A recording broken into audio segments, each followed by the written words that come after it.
L'ouïe est un de nos 5 sens. Elle évolue tout au long de notre vie. Mais à âge égal, entendons-nous tous de la même manière? Certains ont-ils une super audition? À quoi leur sert-elle? C'est notre enquête. Pour comprendre comment notre système auditif fonctionne, direction l'hôpital européen Georges Pompidou à Paris. Le son va venir via le conduit auditif externe, taper sur le tympan. Du tympan, il va être transmis par les petits osselets que l'on voit derrière jusqu'à l'oreille interne. Et l'oreille interne est le véritable micro de l'oreille. La vibration du tympan va donc provoquer une réaction en chaîne jusqu'au cœur de l'oreille interne, la cochlée. La cochlée, c'est une sorte d'escargot enroulé sur 3 tours de spire, avec les cellules ciliées qui suivent ces 3 tours de spire. Voici à quoi ressemble la cochlée. À l'intérieur des spires se trouvent environ 15 000 cellules en forme de cils. Ces cellules ciliées sont rangées un petit peu comme les touches d'un piano, avec les premières cellules ciliées à la base qui codent pour les fréquences aiguës, et plus on monte à l'intérieur, plus on va coder pour les graves.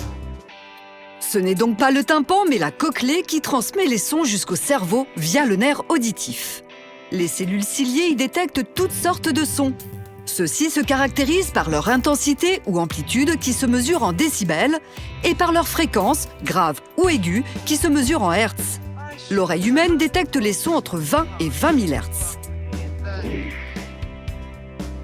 Mais avons-nous tous la même audition? Pour le savoir, nous allons tester celle de plusieurs volontaires. Basile, 15 ans, Hélène, 46 ans, et enfin Julio, notre doyen, âgé de 74 ans.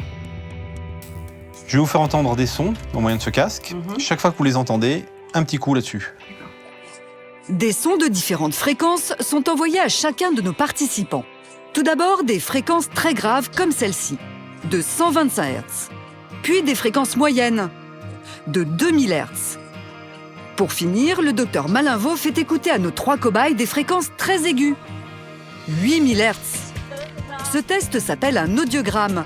Mais à quoi sert-il? Donc ça permet juste d'établir ce qu'on appelle une cartographie du fonctionnement de l'oreille. Ça reviendrait sur un piano à tester tous les dos. Alors, nos participants entendent-ils de la même façon? Pour le jeune Basile, aucun problème.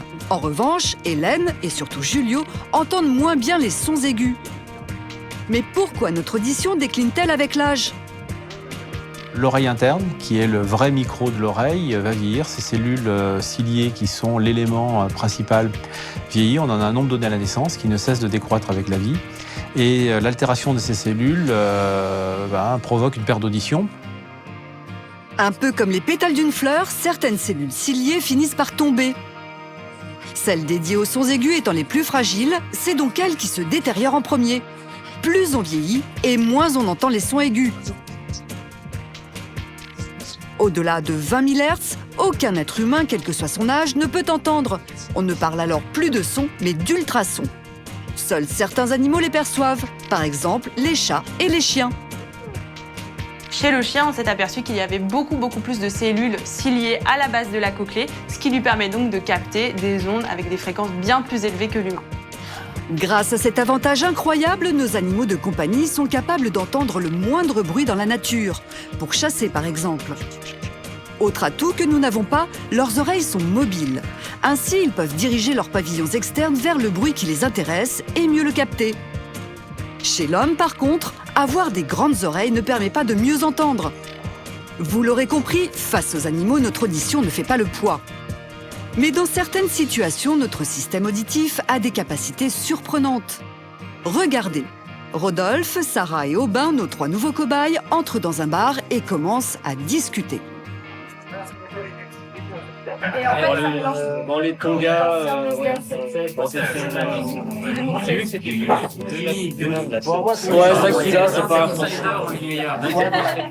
Même en se concentrant, difficile de comprendre de quoi parlent nos 3 amis. Pourtant, le bruit ambiant ne semble pas vraiment les déranger. ça va, on arrive quand même à s'entendre du fait qu'on soit proche. C'est vrai qu'il faut un petit peu tendre l'oreille, un petit peu se concentrer pour entendre, mais enfin, globalement, quand même, on comprend ce qu'on dit. Cette situation à laquelle nous avons tous été confrontés, c'est l'effet cocktail. Malgré le bruit ambiant, nous pouvons isoler une discussion. Comment est-ce possible ?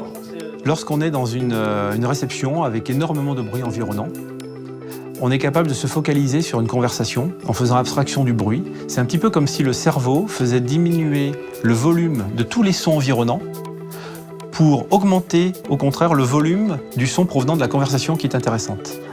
Incroyable, notre cerveau se comporte comme une radio. Il choisit sa fréquence.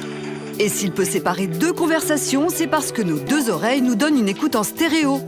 Et notre cerveau peut ainsi se focaliser sur une conversation qui vient de gauche, de droite ou de face. Et en voici la preuve. Cette fois, Sarah ne participe plus à la conversation, mais un smartphone enregistre la discussion entre les deux garçons. Nous lui faisons ensuite écouter cet enregistrement, et là...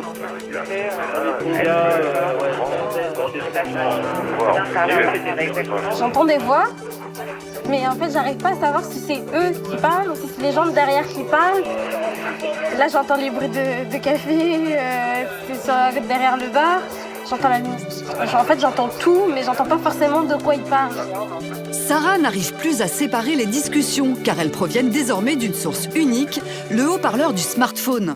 Notre cerveau est alors incapable de faire le tri. C'est la preuve qu'il peut sélectionner des sons. Et vous allez voir qu'il sait aussi, dans certains cas, se reconfigurer pour booster notre audition. Nous sommes à l'Institut national des jeunes aveugles à Paris. Ce matin, Miloud Boutelja donne un cours d'accord à Bijad, 21 ans, malvoyant depuis sa naissance. Non, si tu écoutes la quinte, tu vas voir qu'elle n'est pas très jolie. D'ici un an, Bijad exercera un métier d'exception, accordeur de piano. Je suis un passionné de son et de musique à la base. Et quand j'ai su qu'il y avait un métier d'accordeur, je voulais savoir ce que c'était. C'est énormément de précision et surtout avoir le bon geste au bon moment. À l'aide d'une clé d'accord, le jeune apprenti teste différentes hauteurs de notes sur ce piano à queue. Écoutez.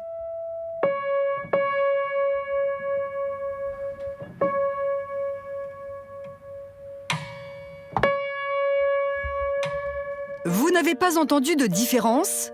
Et pourtant, il y en a bien une. Ça change. Elle est imperceptible, mais pas pour Bijad. Elle est un petit peu en dessous. On a des élèves qui, depuis leur plus jeune âge, ont des dispositions pour la musique. Ils utilisent beaucoup leur oreille, effectivement, parce qu'ils ne peuvent pas faire autrement. C'est-à-dire qu'ils sont obligés d'être à l'écoute. Cela veut-il dire qu'être privé d'un sens nous permet d'en développer d'autres? Réponse d'un chercheur en neuropsychologie.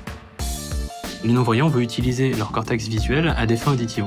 Il va notamment permettre de déterminer la fréquence d'un son et également de déterminer la localisation d'un son dans l'espace. L'audition est une source d'informations essentielle pour se repérer dans la vie de tous les jours. Les non-voyants vont donc la développer pour compenser la perte de la vue.